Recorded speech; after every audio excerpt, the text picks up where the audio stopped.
अभी हमने स्टाइकियोमेट्रिक दोषों की बात करी थी, उसमें फ्रैंकल और शॉर्ट की दोषों की चर्चा कर ली थी। अब हम आगे चर्चा करते हैं नॉन स्टाइकियोमेट्रिक दोषों में। अब नॉन स्टाइकियोमेट्रिक दोष में क्या होता है कि इसमें आयनों का अनुपात क्या हो जाता है, बदल जाता है।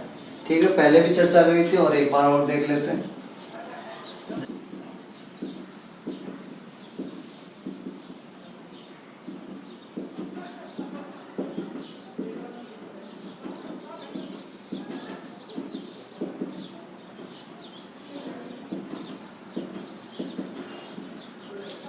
देखो इसमें हम देखते हैं धनायन और ऋणायन की संख्या कितनी है।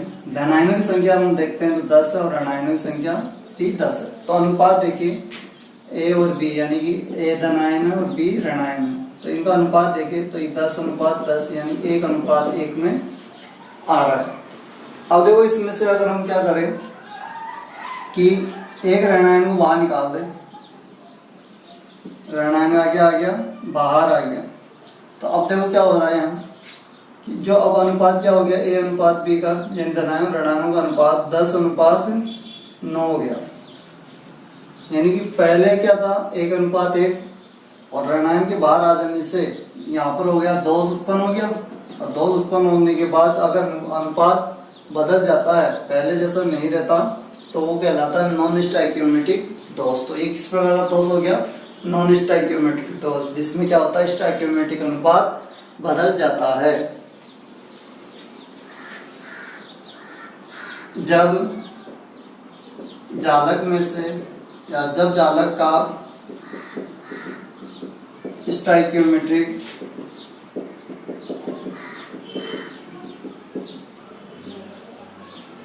अनुपात बदल जाता है तो वह क्या कहलाता है, नॉन स्टाइकियोमेट्रिक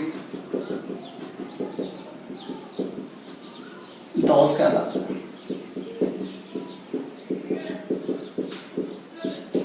ये तो ये बात कि नॉन स्टाइकियोमेट्रिक दोष क्या होता है।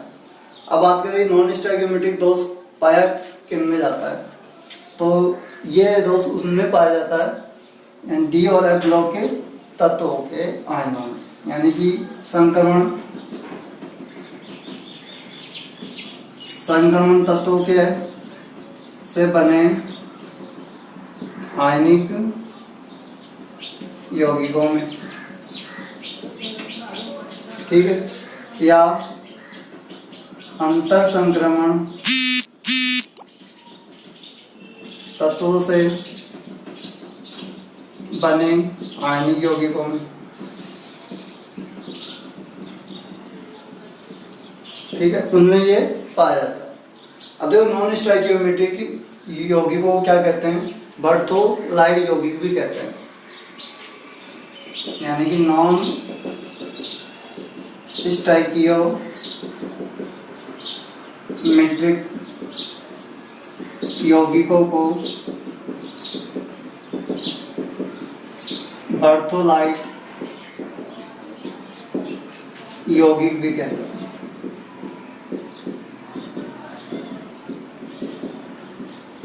ठीक है, और हमने उदाहरण देख लिए कि कौन से यौगिकों में ये पाया जाता है। अब देखते हैं कि नॉन स्टाइकियोमेट्रिक दोष कितने प्रकार से होते हैं।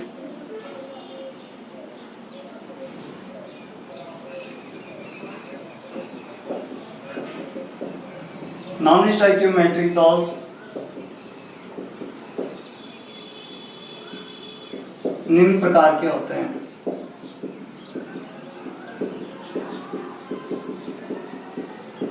अब देखते हैं कौन से।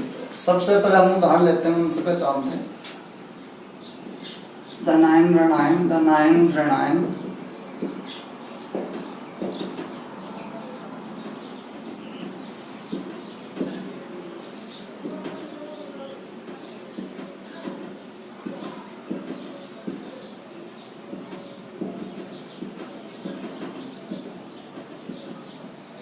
ठीक है, एक ही उदाहरण है।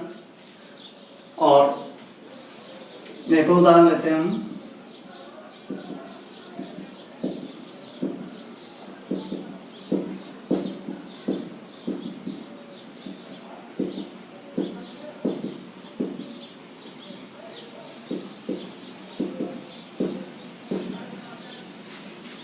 ठीक है। अब देखो इसमें क्या हो रहा है कि एक ऋणायन क्या हो गया, बाहर आ गया, ऋणायन क्या आ गया, बाहर आ गया, और जैसे बाहर आ जाता है तो यहाँ पे बन जाता है होल। ठीक है, यहाँ पे क्या बन गया, होल बन गया। अब देखो जैसे यहाँ पे होल बन गया, ऋणायन क्या आ गया, बाहर आ गया। बाहर आते ही ऋणायन और धनायनों की संख्या पे क्या प्रभाव पड़ता है, अंदर क्या हो गया, धनायनों की संख्या क्या हो गई, धनायनों की संख्या बढ़ गई और ऋणायनों की संख्या कम हो गई। अब देखो धनायनों की संख्या बढ़ गई, यानी कि हम कह सकते हैं धनायन क्या होते हैं, धातु होते हैं, धातु के आयन होते हैं, और धातु के आयन अधिक मात्रा में अंदर इस दोषयुक्त जालक में, तो यहाँ पर हम कह सकते हैं कि किस प्रकार का दोष है इसमें, धातु आधिक्य दोष। ठीक है, यहाँ पर क्या है, ऋणायन बाहर आने से अंदर धनायनों की संख्या में वृद्धि हो जाती है। तो धनायन क्या होते हैं, धातु आयन होते हैं, इसका इसको जो दोष होता है वो क्या कहलाता है, धातु आधिक्य दोष। अब देखो धातु आधिक्य दोष क्या ऋणायन के बाहर आने से हो सकता है। अगर हम क्या करें, धनायन को बाहर से प्रवेश करा दें तब भी धातु आधिक्य दोष हो सकता है। देखें,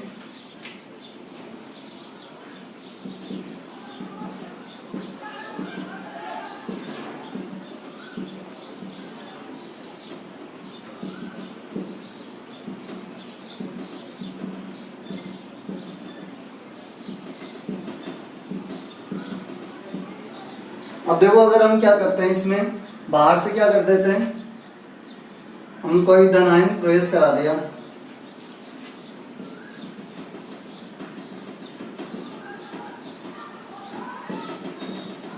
जैसे बाहर से धनायन प्रवेश कराते हैं तो अंदर धनायनों की संख्या क्या हो गई, बढ़ जाती है।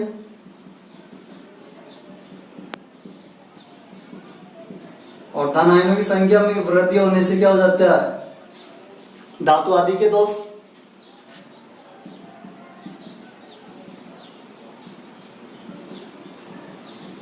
तो ये भी क्या है, धातु आधिक्य दोष। देखा हमने धातु आधिक्य दोष यानी धातु की संख्या यानी धनायनों की संख्या में वृद्धि अगर किसी क्रिस्टल जालक में हो जाती है तो क्या कहलाता है, धातु आधिक्य दोष। धातु आधिक्य दोष देखो तो हमारे यहाँ पर दो प्रकार से हमको दिखाई दे रहा है।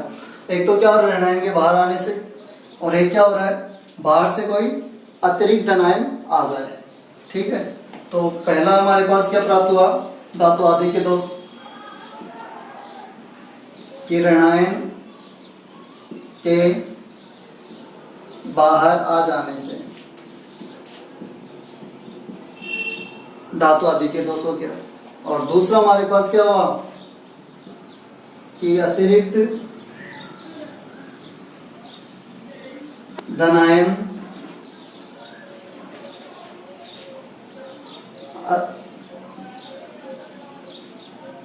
अतिरिक्त धनायन अंतराकाशी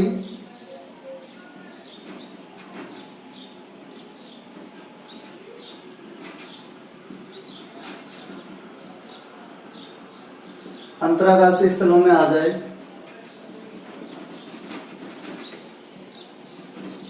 आ जाने से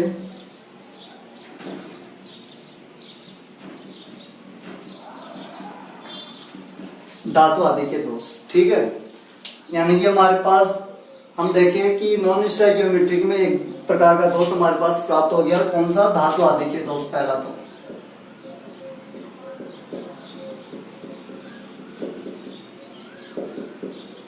धातु आधिक्य दोष हमने देखा कि कोई भी ऋणायन अगर बाहर चला जाता है तो अंदर धातु आयन की संख्या बढ़ जाती है, जिसका हम उसको बोलते हैं धातु आधिक्य दोष। या फिर अतिरिक्त धनायन अंदर आ जाए अंतराकाशी स्थल में तब भी धातु की संख्या बढ़ जाती है, धातु आयनों की, जिसका हम उसको बोलते हैं धातु आधिक्य दोष।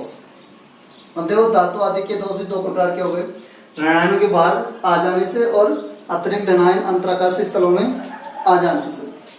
अब देखो अगला हम प्रकार के लिए चलते हैं, तो अगर इसमें हम क्या करें, कोई भी धनायन बाहर आ जाए, धनायन क्या आ गया, बाहर आ गया, तो अंदर क्या हो गया, अब अंदर क्या हो गया, ऋण आयनों की संख्या क्या हो गई, बढ़ गई। अब ऋण आयनों की संख्या बढ़ गई यानी ऋण आयन कौन है, अधातु, और धन आयनों की संख्या में क्या हो गई, कमी हो गई। और क्या हो गया, धन आयनों की संख्या में कमी हो गई क्योंकि ऋणायन धन आयन क्या हो गए, बाहर आ गए। और धन आयनों की संख्या में कमी हो गई यानी धन आयन कौन है, धातु आयन, तो धातु की कमी हो गई और धातुओं की कमी हो गई, इस कारण इसको कहते हैं धातु न्यूनता दोष।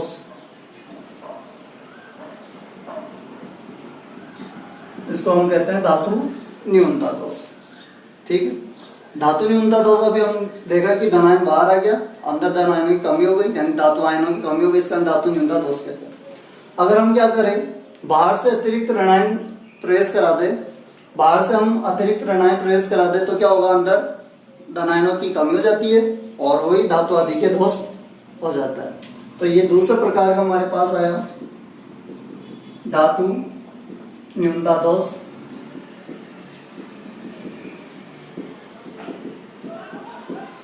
ठीक है, इसमें भी दो प्रकार के धातु न्यूनता दोष भी, कौन कौन से, एक तो ये वाला तो आ गया हमारे पास धन आयन के बाहर आ जाने से। ठीक है, और दूसरा कौन सा होगा कि अतिरिक्त ऋणायन अंतराकाशीय स्तरों में आ जाने से। दो आ जाते हैं हमारे पास। दूसरा हो सकता है अतिरिक्त ऋणायन अंतराकाशीय स्तरों में आ जाए। ठीक है, इस प्रकार से नॉन स्टोइकियोमेट्रिक दोष पूरे होते हैं। नॉन स्टोइकियोमेट्रिक दोष दो प्रकार के होते हैं, धातु आदि के दोष और धातु न्यूनता दोष। धातु आदि के दोष दो प्रकार से होते हैं, ऋणायन के बाहर आ जाने के कारण धातु आदि के दोष, और अतिरिक्त धनायन अंतराकाशीय स्तरों में आ जाने के कारण धातु आदि के दोष। धातु न्यूनता दोष में क्या होता है कि धनायन के बाहर आ जाने से धातु न्यूनता दोष होता है, या अतिरिक्त ऋणायन अंतराकाशीय स्तरों में आ जाए तो धातु न्यूनता दोष होता है। अब हम इनको एक एक उदाहरणों के साथ समझते हैं। धातु आदि के दोष की सबसे पहले हम चर्चा करते हैं। धातु आदि के दोष में अभी हमने पढ़ा कि अंदर धनायनों की संख्या में क्या हो जाती है, वृद्धि हो जाती है, जिसके कारण धातु आदि के दोष उत्पन्न हो जाता है। जालक में धनायनों की संख्या में वृद्धि हो जाती है। ठीक है, और ये भी दो प्रकार से होता है।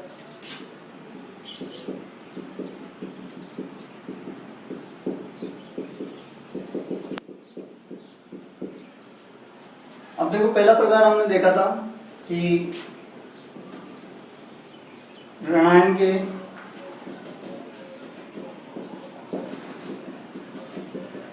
बाहर आ जाने से धातु आदि के दोष। अब देखो, ऋणायन के बाहर आ जाने से धातु आदि के दोष हमने देखा था, एक बार वो समझते हैं। एक उदाहरण लेके NaCl का Na+ हमने लिया, chlorine minus ion, Na+ ion, chlorine minus ion, Na+ ion, chlorine minus ion, Na+ ion, chlorine minus ion, Na+, chlorine minus, Na+, chlorine ion, sodium ion, chlorine ion, sodium ion. अब देखो, यहाँ पर हम बात करें ऋणायन के बाहर आ जाने से। अब देखो, यहाँ से क्लोरीन क्या आएगा, बाहर चला जाता है, क्लोरीन बाहर चला जाएगा और यहाँ पर क्या उत्पन्न हो जाएगी, रिक्तिका उत्पन्न हो जाएगी। ठीक है, अब रिक्तिका उत्पन्न हो जाती है, जैसे क्लोरीन क्या आ गया, बाहर आ गया, बाहर आया क्लोरीन, और अंदर क्या उत्पन्न हो गई, रिक्तिका। अब देखो इसमें आवेश के बराबर हो गए क्या, ऋणायन बाहर आ गया, धन आवेश अंदर ज्यादा हो गए, तो आवेश को संतुलित करने के लिए भी इलेक्ट्रॉन यहाँ आ जाते हैं, तो आवेश संतुलित हो जाता है और ये दोष क्या कहलाता है, ऋणायन के बाहर आने का धातु आदि के दोष कहलाता है। अब देखो NaCl में ऋणायन बाहर कैसे आता है, इलेक्ट्रॉन अंदर कहाँ से आते हैं उनका देखते हैं। अब देखो जो ये ठोस NaCl का क्रिस्टल जालक है, उस जालक के ऊपर हम सोडियम की वाष्प को प्रवाहित करते हैं। क्या करते हैं, सोडियम की वाष्प को प्रवाहित करते हैं ऊपर। जैसे सोडियम की वाष्प प्रवाहित करते हैं तो सतह पर क्लोरीन आयन निकलकर बाहर आ जाते हैं, यानी क्लोरीन आयन सतह पर आ जाते हैं। तो सपोज क्लोरीन आयन सतह पर आ गया, ठीक है। अब जैसे सतह पर आएगा और यहाँ पर तो उत्पन्न हो जाएगा होल, और सतह पर जैसे आएगा तो ये सोडियम के साथ क्या करेगा, रिएक्शन करेगा और NaCl बना लेगा और यहाँ से एक इलेक्ट्रॉन मुक्त हो जाता है। अब ये एक इलेक्ट्रॉन क्या करता है, यहाँ पर आके फिल हो जाते हैं, बढ़ जाते हैं, ठीक है। यहाँ पर आके इलेक्ट्रॉन बढ़ गए और आवेश क्या हो जाता है, संतुलित हो जाता है। अब देखो इस इलेक्ट्रॉन युक्त रिक्तिका को हम क्या बोलते हैं, F1 केंद्र बोलते हैं। क्या बोलते हैं इसको, F1 केंद्र या रंग केंद्र। यहाँ F का मतलब होता है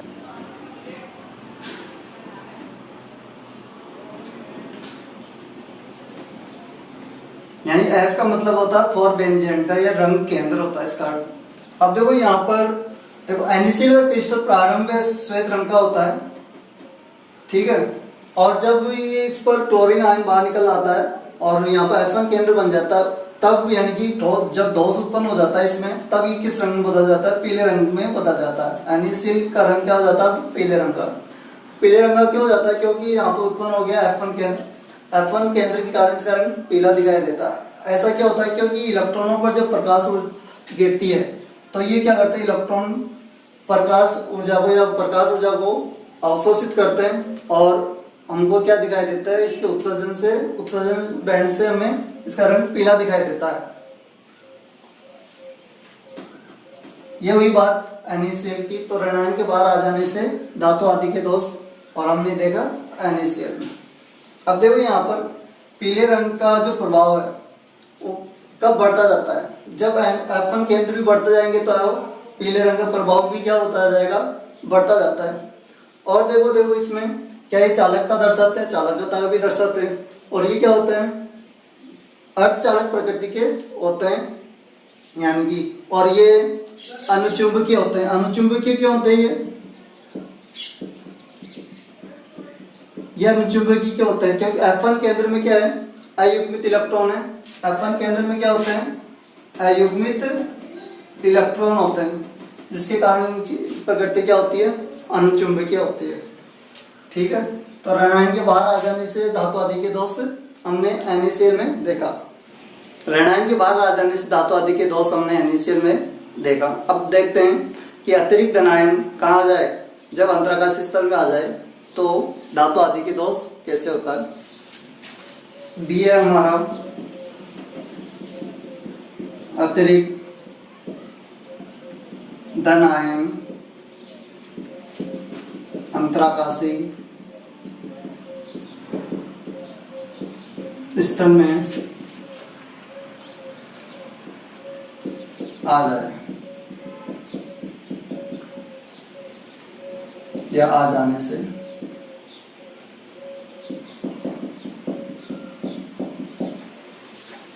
अतिरिक्त धन आयन अंतराकाशीय स्तर में आ जाने से धातु आदि के दोष हमने देख भी लिया था कि बाहर से अतिरिक्त धन आयन आता है और अंदर क्या हो जाता है, धातु आदि के दोष उत्पन्न हो जाता है, ठीक है। धातु की संख्या या धातु आयन की संख्या बढ़ जाती है। अब देखो एक उदाहरण से हम इसको और समझते हैं।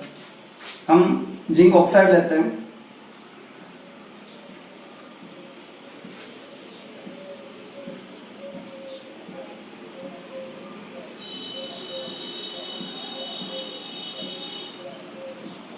ये ऑक्साइड, ये Zn+2 oxide ion, zinc ion हो गया, ऑक्साइड आयन हो गया, जिंक आयन हो गया।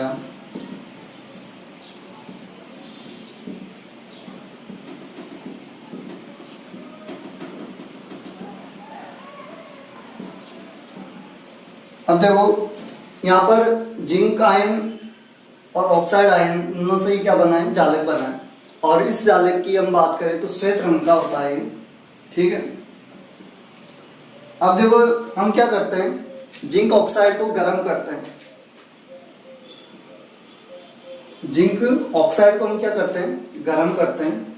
जैसे गर्म करते हैं तो क्या होता है, Zn+2 प्लस हाफ O2 और 2 इलेक्ट्रॉन बाहर निकलता है। तो ये जो जिंक आयन है ये क्या करते हैं, यहाँ से अतिरिक्त होते हैं और कहाँ पर आ जाते हैं, अंतराकाश स्थलों में आ जाते हैं। बाहर से कहाँ आ गए, अंतराकाश स्थलों में आ गए, ठीक है। अंतराकाश स्थलों में आ गए। अब देखो अंदर धन आयन का आवेश क्या हो गया, बढ़ गया।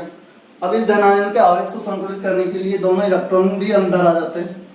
तो ये 2 इलेक्ट्रॉन भी अंदर आ जाते हैं और आवेश क्या हो जाता है, संतुलित हो जाता है। और जो टॉस है या जालक है वो क्या हो जाता है, उदासीन हो जाता है। अब देखो जैसे अंदर आता है धातु आदि के दोष उत्पन्न होता है, तो अब ये किस रंग का हो जाता है, पीले रंग का हो जाता है, ठीक है। तो इस कारण अतिरिक्त धनायन, देखो अतिरिक्त धनायन अंतराकाश स्थल में आ गया और कौन सा दोष उत्पन्न हो गया, धातु आदि के दोष, यानी जिंक ऑक्साइड में हमने ये देखा। अब देखो प्रारंभ में जिंक ऑक्साइड का जो सूत्र था वो Zn होता, मगर धातु आदि के दोष के कारण इसका सूत्र हो गया Zn1+xO। इसका अर्थ ये हुआ कि यहाँ पर क्या है, ऑक्सीजन की मात्रा तो क्या है, कम है, जबकि जिंक की क्या हो गई, मात्रा बढ़ गई, ठीक है। यहाँ पर Zn अतिरिक्त आ चुके बाहर से, तो ये सूत्र हो जाता है। अब देखो यहाँ पर ये भी अर्धचालक प्रकृति का होता है और अनुचुंबकीय होता है। धातु आदि के दोष के बाद हम चर्चा करते हैं धातु न्यूनता दोष के बारे में। तो दूसरा हमारा आ गया धातु न्यूनता दोष। अब देखो धातु न्यूनता दोष में हमने अभी चर्चा भी कर ली थी पहले कि यहाँ पर क्या होता है, धातु आयनों की संख्या में क्या आ जाती है, कमी आ जाती है, ऋण आयनों की संख्या में वृद्धि हो जाती है। और हमने ये 2 प्रकार से देखा था। एक तो देखा था कि जो धनायन होते हैं वो क्या आ जाते हैं, बाहर आ जाते हैं जालक से, तो धातु न्यूनता हो जाती है, या फिर अतिरिक्त ऋणायन अंतराकाश स्थल में आ जाते हैं तो धातु न्यूनता हो जाती है। तो हम पहले चर्चा करते हैं धन आयनों के बाहर आ जाने से, ठीक है। अब देखो धन आयनों के बाहर आ जाने से धातु न्यूनता दोष उत्पन्न होता है और उसका वो हम उदाहरण लेके समझते हैं।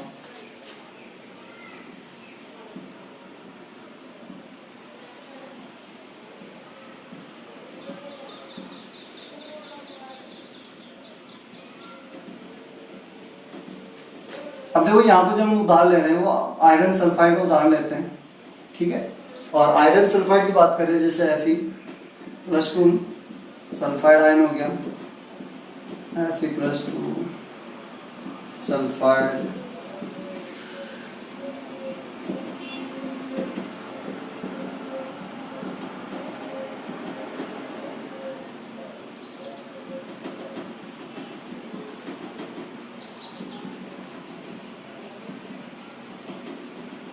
ये हमारे पास आयरन सल्फाइड का क्या है, जालक है।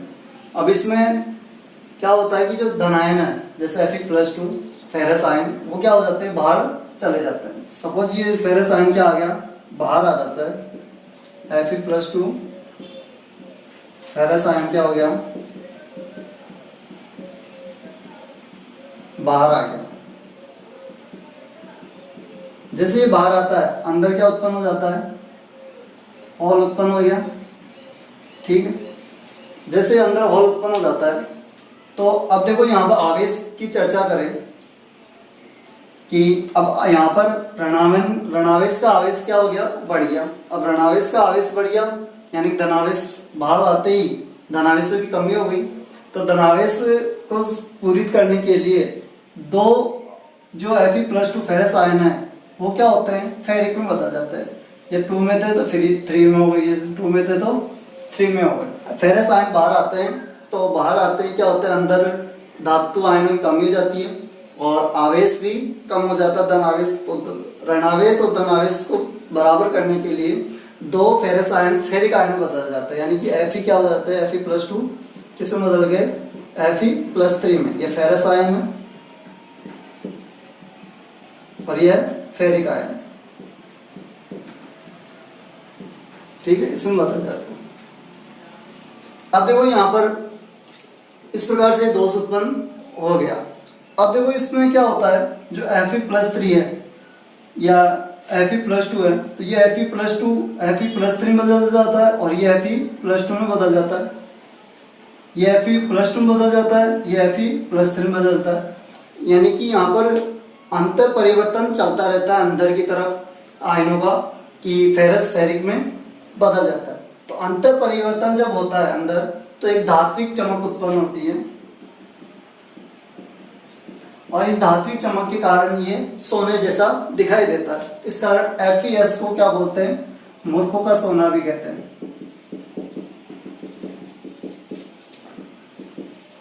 मूर्ख का सोना भी कहते हैं। देखो जब इसमें से आयन निकल गया, तो अब देखो प्रारंभ में इसका सूत्र तो क्या था, Fe और अब इसका सूत्र क्या हो गया, Fe 0.89O हो गया। इसका मतलब क्या हुआ कि जो आयरन है की संख्या Fe+2 की संख्या क्या हो गई, कम हो गई, और ऑक्सीजन की क्या हो गई, वृद्धि हो गई। ठीक है, तो हम इस प्रकार से उसको दर्शाते हैं। ये तो थी धातु न्यूनता दोष। धन आयनों को बाहर आ जाने से हमने देखा उदाहरण किसमें, आयरन सल्फाइड में।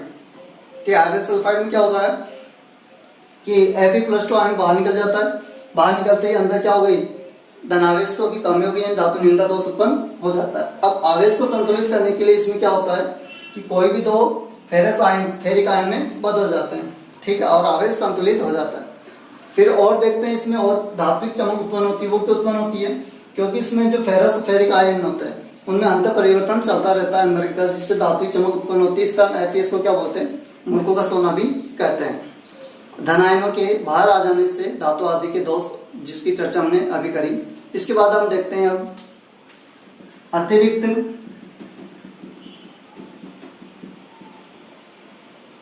ऋण आयनों का अंतराकाशी स्थलों में आ जाने से। अब अतिरिक्त ऋण आयनों का अंतराकाशी स्थलों में आ जाने से क्या हो जाता है, धातु न्यूनता दोष उत्पन्न हो जाता है, अंदर ऋण आयनों की संख्या बढ़ गई जाता है और धन आयनों की संख्या में कमी आ जाती है। इस प्रकार के उदाहरण बहुत कम देखने को मिलते हैं, तो आपके यहाँ उदाहरण व्यक्त नहीं करते हैं, ठीक है। तो हमारे पास नॉन स्टोइकियोमेट्रिक डिफेक्ट कंप्लीट होते हैं, धातु आदि के दोष और धातु न्यूनता दोष। आयनिक किस्लों में हम दोष देख रहे थे और इसमें हमने सबसे पहले देखा था स्टोइकियोमेट्रिक दोष, उसके बाद नॉन स्टोइकियोमेट्रिक और अंतिम अब अशुद्धि दोष, ठीक है। अब अशुद्धि दोष में हम एक एग्जांपल लेते हैं NaCl का।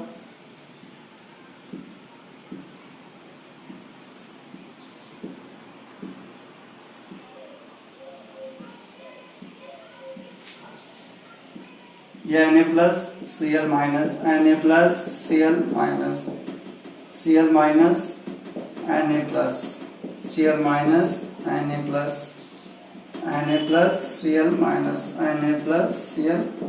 NaCl का ये जालक है। अब इस जालक में हम क्या करते हैं, स्ट्रोंशियम क्लोराइड की अशुद्धि मिलाते हैं, ठीक है। स्ट्रोंशियम क्लोराइड की अशुद्धि इसमें मिलाते हैं। अब देखो स्ट्रोंशियम क्लोराइड की जब हम अशुद्धि मिलाते हैं तो इसमें स्ट्रोंशियम होता है Si+2 में, क्लोरीन होता है -2 में, और इसमें स्ट्रोंशियम आयन ही अंदर अशुद्धि के रूप में प्रवेश करता है। अब देखो स्ट्रोंशियम आयन जो अंदर जाता है तो कहाँ जाएगा, अंतराकाशी स्थल में भी जा सकता है या किसी धन आयन की जगह भी जा सकता है। तो यहाँ पर हम बात करते हैं किसी धन आयन की जगह जाता है, ठीक है। तो स्ट्रोंशियम सपोज करा कि ये आ गया इस जगह, स्ट्रोंशियम+2 आयन कहाँ आ गया, किसी सोडियम के स्थान पे आ गया और सोडियम क्या हो गया, यहाँ से बाहर आ गया,